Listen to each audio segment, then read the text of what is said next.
Hello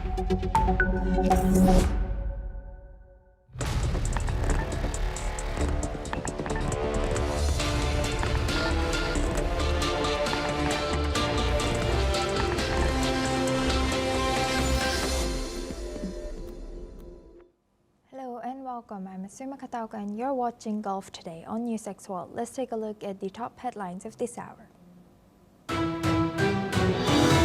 Syria has signed a political cooperation declaration with the global coalition to defeat Islamic State, marking a major shift in Damascus' relations with the West.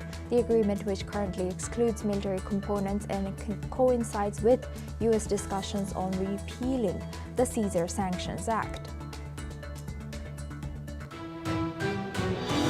Iraqis are headed to the polls today in parliamentary elections for 329 seats amid widespread disillusionment, with turnout expected to fall below the record low of 41% in 2021. Prime Minister Mohammed Shia al-Sudani seeks a second term as populist cleric Muqtada al-Sadr boycotts the poll.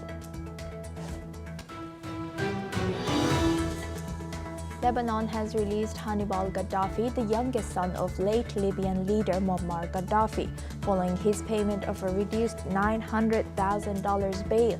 The Tripoli-based Government of National Unity has praised Lebanon's decision, hailing it as a step forward towards reviving diplomatic and security cooperation between these two countries.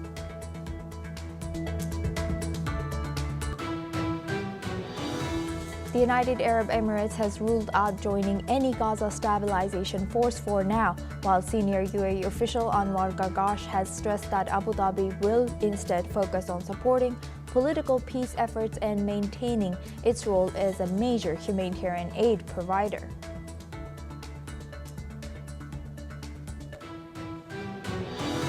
Jared Kushner has met with Israeli Prime Minister Benjamin Netanyahu to discuss the next steps in the Gaza ceasefire as talks stalled over about 200 Hamas fighters trapped in tunnels in Israel-controlled Gaza. Turkey and the U.S. and Arab mediators are working to negotiate safe passage for the Hamas fighters.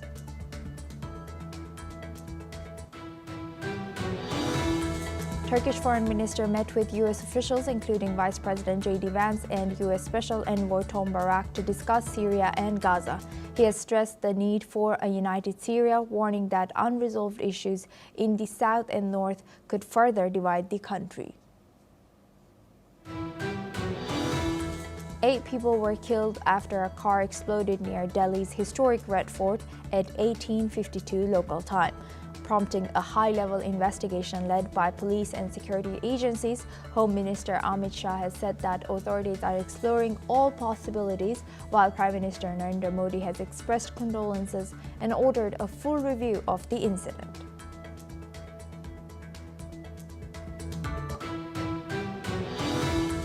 The U.S. Senate has passed a bill to end the government shutdown and sent it to the House for approval. U.S. President Donald Trump called the deal very good and highlighted upcoming reforms, including a new air traffic control system.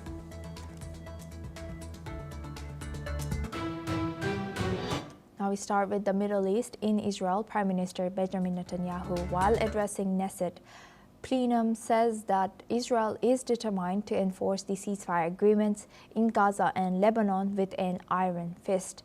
Netanyahu has also stated that military pressure on Hamas and the IDF operation in Gaza City, along with the addition of diplomatic pressure to isolate Hamas that was applied by the U.S., allowed to Israel to bring home all the living hostages and the vast majority of the fallen hostages. אנחנו נחושים לאכוף ביד ברזל את ההסכמים להפסקת אש עם מבקשי נפשנו, כמובן ככל שההסכמים הללו קיימים. ואתם יכולים לראות מה שקורה יום-יום בלבנון. Meanwhile, IDF says that it killed 3 Hezbollah operatives in separate strikes across southern Lebanon over the past 24 hours, and a total of 15 Hezbollah operatives have been killed since the beginning of November, adding that their activities posed a threat to Israel and violated the understandings between Israel and Lebanon. Now for this discussion, we welcome Mohammad Khatibi. He's a Middle East affairs expert, joins us live from Tehran. Thank you very much, Mr. Khatibi, for joining us again. Good to see you. Looking at this, do you think that they are ready to talk about phase 2 now, and can a lasting Gaza ceasefire be achieved without clear framework for post-conflict governance and international stabilization force or efforts in Gaza?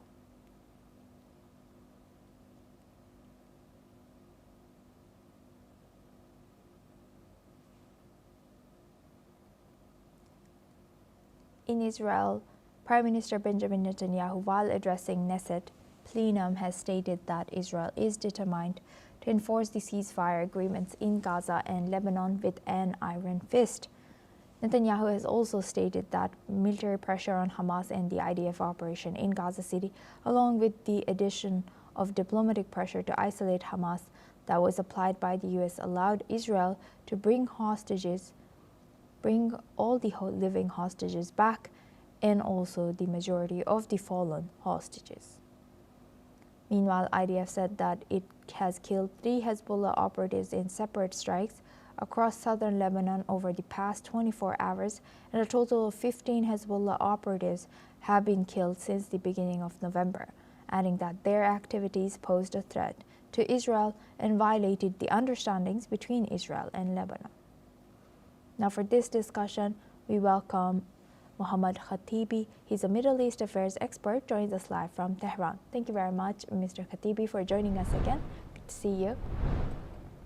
Now looking at this, do you think for Gaza and Israel, are they ready to enter phase 2? As we know that there's still a lot of problems in Gaza's peacefire deal, phase 1, and can a long-lasting Gaza ceasefire be achieved without a clear framework for post-conflict governance, according to you? According to the United Nations and the NGOs working in the Gaza Strip, the situation is really hard for Palestinians, and only 30% of the aid needed is entering the Gaza Strip, and this is against the ceasefire agreement between Hamas and the Israel. So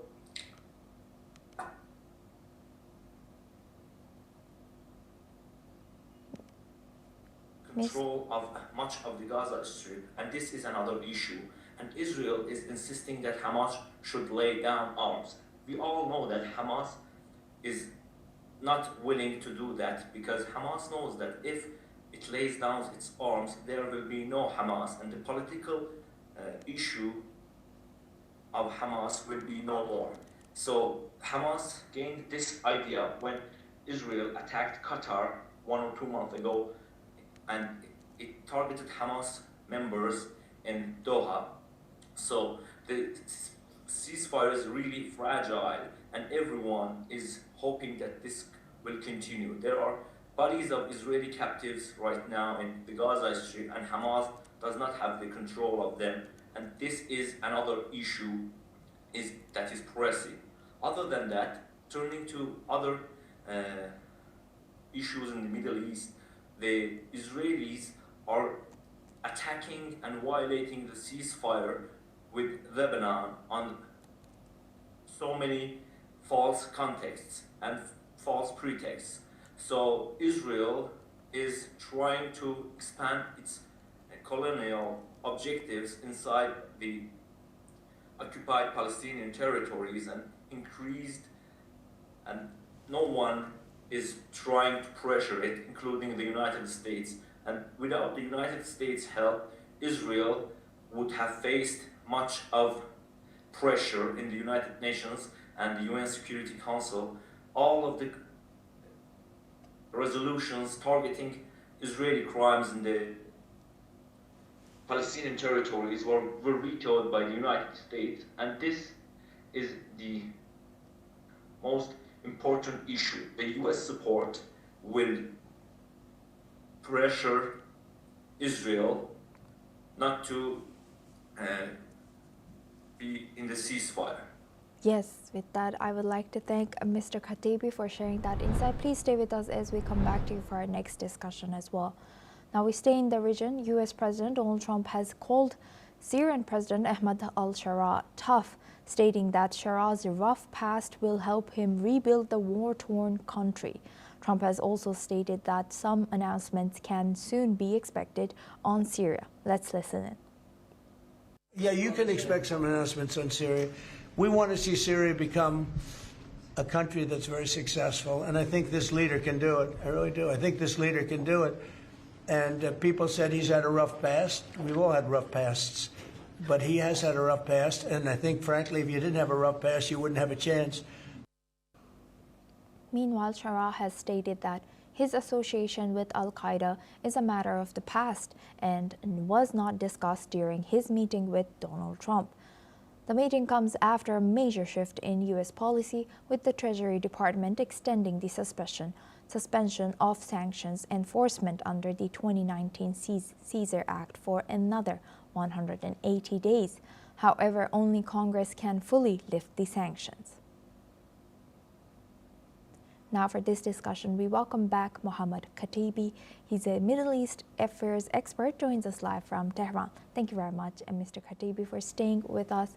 Now looking at this, how is President Ahmad al-Sharaa's visit to Washington reshaping Syria's geopolitical alignment, especially its relations with the West, compared to its traditional allies such as Iran? So the most important issue about Syria is normalizing with Israel. I think the main issue that is pushing forward the relationship between Syria and the West is that Syria wants to normalize with Israel. Ashara talking about the extremists in his government, and he's talking about being away from Al-Qaeda or other extremist groups. And it's not accurate, because there are many groups inside the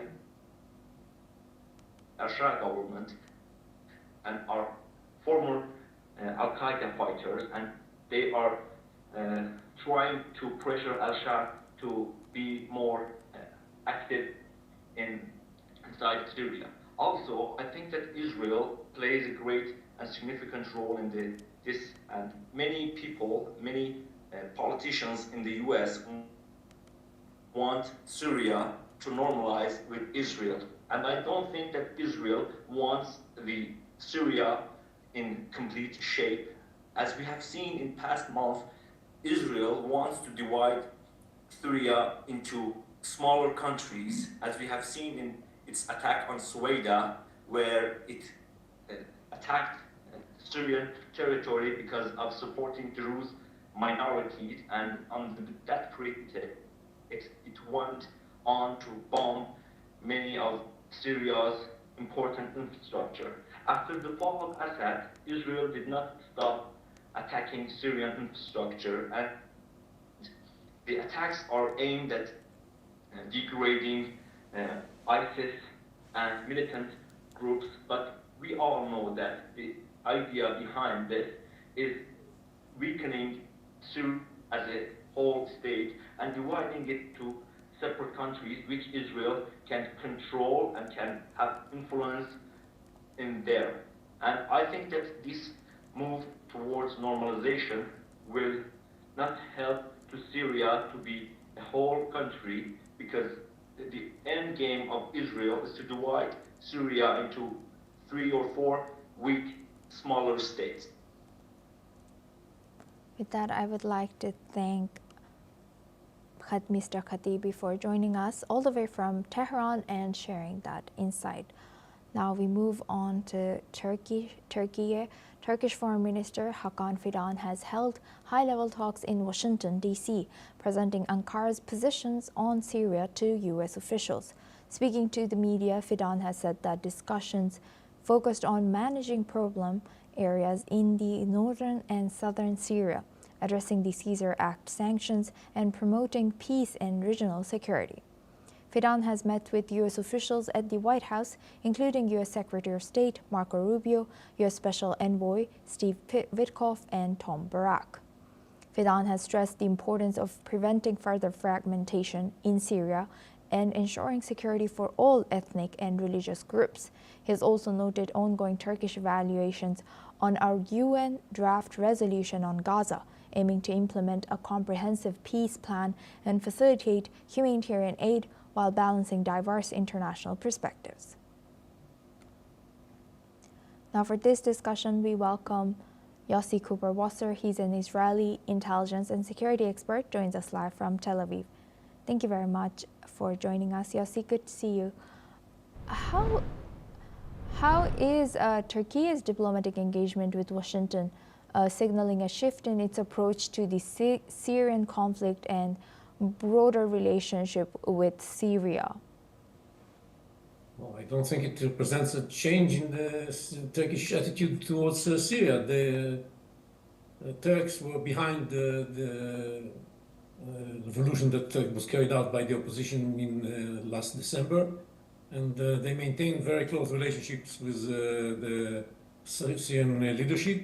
And it's no incident or coincidence that Fadan is in Washington while President Shara is visiting the town, the American capital, and holding meetings with the high officials of the American administration, including President Trump.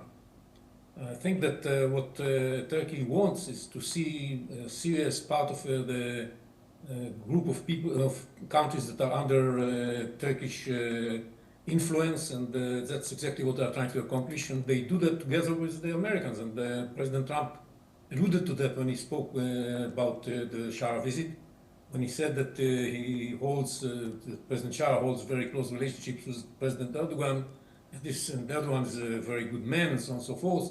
So this is working in the direction of what Turkey wants.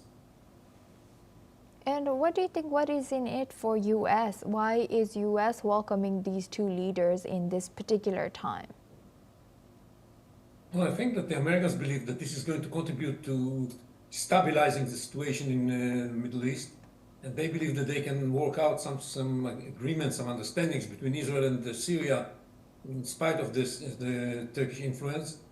And that there are common interests for Syria and Israel and Turkey that can be promoted, not to the extent of putting Syria in the camp of the Abraham Accords, and the full normalization between Syria and Israel, but some security arrangements can be worked out, and this is going to contribute to stability in the region. That's exactly what the Americans want, and they want this stability to be established under their auspices, and this is the effort of the American envoys, especially Tom Barrack, who is leading this effort on behalf of the American administration.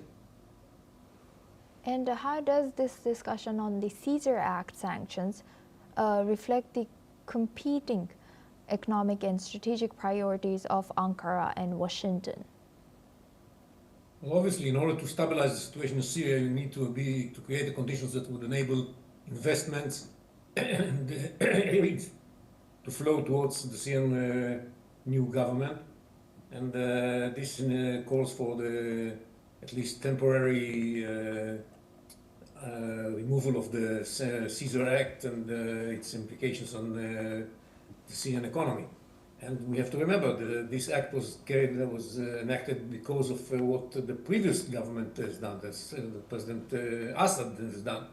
And this makes sense to lift these sanctions for at least temporarily, to see that progress is being done in the direction of improving the living conditions of the people of Syria and recovering of the Syrian economy and all of that.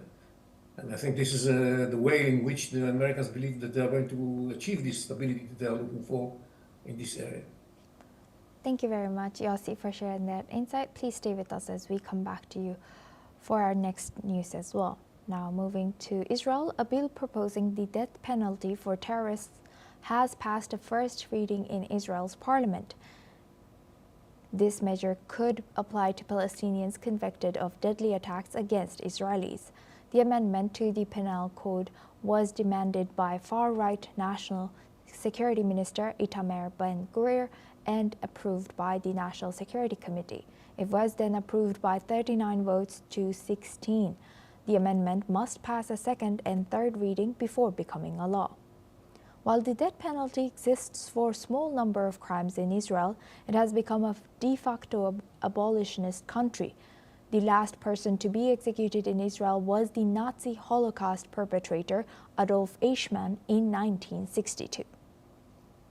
Now for this discussion, we welcome Yossi Cooper-Wasser. He's an Israeli intelligence and security expert, joins us live from Tel Aviv. Yossi, what more can you tell us about this death penalty coming into effect or coming into effect closely? And what do you think are the motivations driving far-right Israeli leaders to push for this death penalty? And also, to what extent might this measure influence the Israeli-Palestinian conflict? Well, the idea of having this kind of a law in Israel is that we need to deter the Palestinians from carrying out attacks against us, and we have to deter them especially from carrying out kidnappings of Israeli civilians and soldiers, so that once we have this law, they would know that if they are trying to release hostages, to demand that in return for the release of hostages, they are going to get terrorists from jail, especially major terrorists that carried out murders and mass murders, that is not going to work. And I believe that this was the logic behind this law that puts in the arsenal of penalties available to the Israeli courts the option of the death penalty. And how does the resurrection of capital punishment in Israel challenge the country's historical stance as a de facto abolitionist state? We are against the use of death penalty, and the fact that we have used it once, it's just against Eichmann, is a proof that we are not rushing into using this. But it's important to have this as a tool in the hands of the courts when they take into consideration what needs to be done towards mass murderers, mass terrorists that are, unfortunately, we have quite a few in our custody. Because of the 7th of October, we have to be ready to take severe measures against these terrorists, and they should be deterred. And this is what we need to do right now. And this is why it's not only the extreme right, it's a lot of other people that are in favor of having this kind of a law in Israel. It's not doesn't mean that we are going to use it easily, definitely not. But it's the decision of the court that has to be convinced that this is necessary. But it's important in order to deter the Palestinian terrorists from carrying out terror attacks of the kind we experienced on 7th of October. And could this set a precedent for future legislation? Also, how could the proposed death penalty law impact Israel's relations with the international community, particularly regarding human rights? Well, death penalty for mass terrorists are not only in Israel. It's, some democracies have this kind of penalty, so it's not going to cause any problem between us and the international community, I think. The question is whether we are going to implement it and how often we are going to do that. And as I said, first of all, the law is not yet enacted, and there's still all kinds of discussions and hurdles it has to go through. And I guess all these discussions will put all kinds of caveats on when and under what conditions this law can be applied. So it's, I'm sure it's not going to have any impact on our relations with the international community. And I guess it's going to have enough support once it is worked out and the language is taking care of all the hurdles and the problems. It's going to enjoy a vast majority of the votes in the Knesset. Right. With that, I would like to thank Yossi Cooper-Wasser for joining us and sharing that insight. Now we move on to Iraq. Iraqi people have begun voting for their parliamentary elections, in which Prime Minister Mohammad Shia al-Sudani is seeking for a second term. Many young voters view the process as an opportunity for established parties to continue dividing the nation's oil wealth. Elections in Iraq are increasingly marked by low turnout, as many voters have lost faith in the system, which has failed to break a pattern of state capture by powerful parties. On the other hand, some Iraqis complain about endemic corruption, poor services, and unemployment. The elections this year features a raft of young candidates hoping to break into politics, but their chances against the old patronage networks are uncertain. And that's a wrap on Gulf Today. Keep watching News 6 World for more news updates from around the world.